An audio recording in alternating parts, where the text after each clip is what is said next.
Hola jóvenes, muy buenos días. Bienvenidos a su clase de Historia de México 2. La última clase señalamos que en esta veríamos las causas internas y externas que generaron o motivaron el movimiento armado llamado la independencia de México.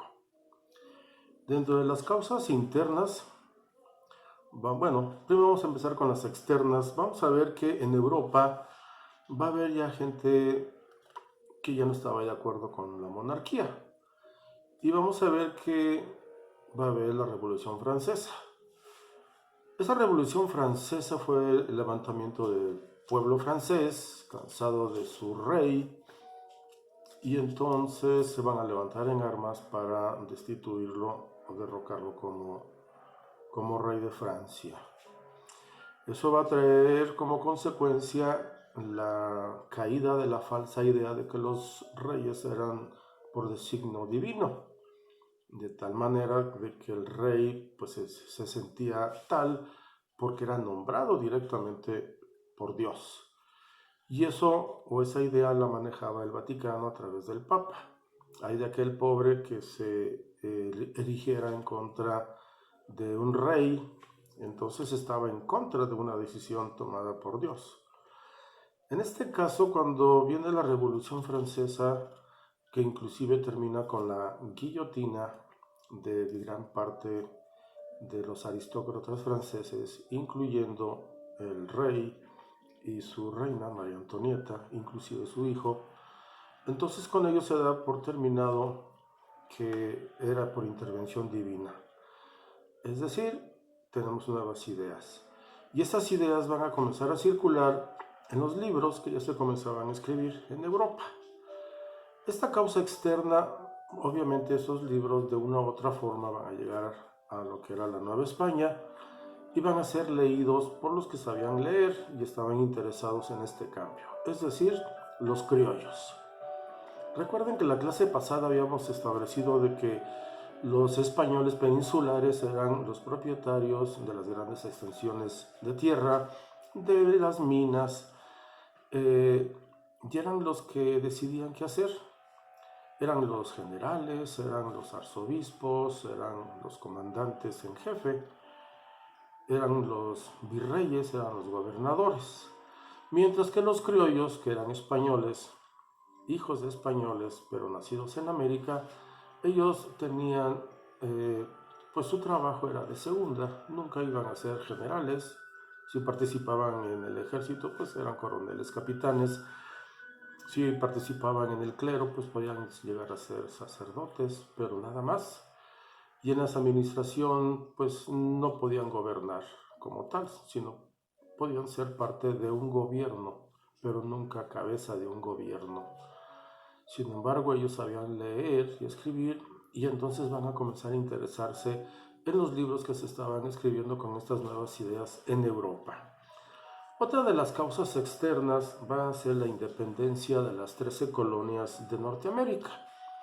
Recuerden que Inglaterra colonizó lo que hoy es Estados Unidos y esas 13 colonias, bueno, pues prácticamente era gente que se dedicaba al cultivo de la tierra y comerciaba. Y entonces el rey inglés comenzó a cobrarles altos impuestos y alcabalas y a limitarlos en poder comerciar con otros países. Y entonces se van a levantar en armas, en una guerra que va a dilatar 8 años, y finalmente van a triunfar los independentistas.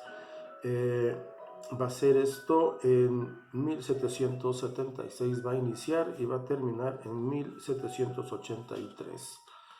Esto obviamente también va a generar más motivación para que en México los criollos comiencen a pensar en una independencia de la corona española. Lo que en realidad va a impulsar el movimiento armado de la independencia de la Nueva España va a suceder en España.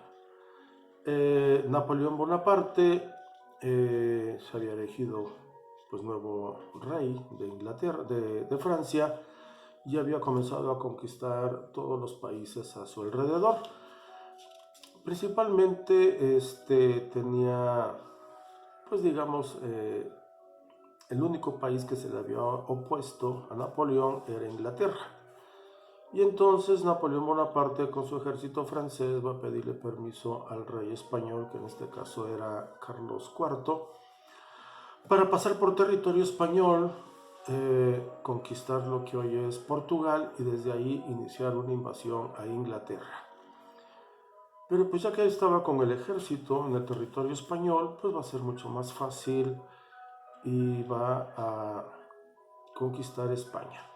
Va a tomar prisionero a Carlos IV y le va a pedir que abdique en favor de su hijo Fernando VII. Y Fernando VII, que era el heredero, va a abdicar en favor de Napoleón Bonaparte. Y Napoleón Bonaparte pues no estaba interesado en gobernar España, entonces nombró a su hermano José Bonaparte para que él se quedara a gobernar España. Se han de decir, bueno, ¿y qué pasó? Bueno, si aquí en la Nueva España habían jurado obediencia al rey español, en este caso Carlos IV, y ya no había un rey español, puesto que también Fernando VII había abdicado en favor de Napoleón, entonces dijeron, ya no le debemos obediencia a nadie. Y va a comenzar a crearse unas juntas, en su mayoría o en su totalidad eran criollos. En estas juntas políticas estaban viendo qué podían hacer para pues, declararse independientes. Realmente ya no había la obligación de obediencia a un rey que además no era español, sino que era francés. Esto va a traer como consecuencia entonces que va a haber diferentes levantamientos. Entre ellos va a estar una conspiración del Ayuntamiento de la Ciudad de México, la cual va a ser descubierta. Esta conspiración fue llevada a cabo por Francisco Primo de Verdad, pero fue de inmediato apagada con violencia. También hubo una conspiración en Valladolid, donde ya estaba Ignacio Allende, Mariano Abasolo, bueno, y una serie de criollos. Finalmente va a llegar la conspiración de Querétaro. La conspiración de Querétaro va a iniciar en 1808, donde el corregidor, por no decir gobernador, Miguel Domínguez, comenzó a promover unas veladas literarias. El pretexto era leer algún libro, pero en realidad era comenzar a conspirar y a planear cómo declarar la independencia de la Nueva España. En 1810 se van a reunir y van a ser descubiertos esta conspiración por el virrey, y entonces va a ordenar la detención de todos los que ahí participaban. La próxima clase vamos a comenzar ya con la Guerra de Independencia. Obviamente hablaremos de don Miguel Hidalgo y Costilla, este gran personaje. Tengan buena tarde, gracias, nos vemos.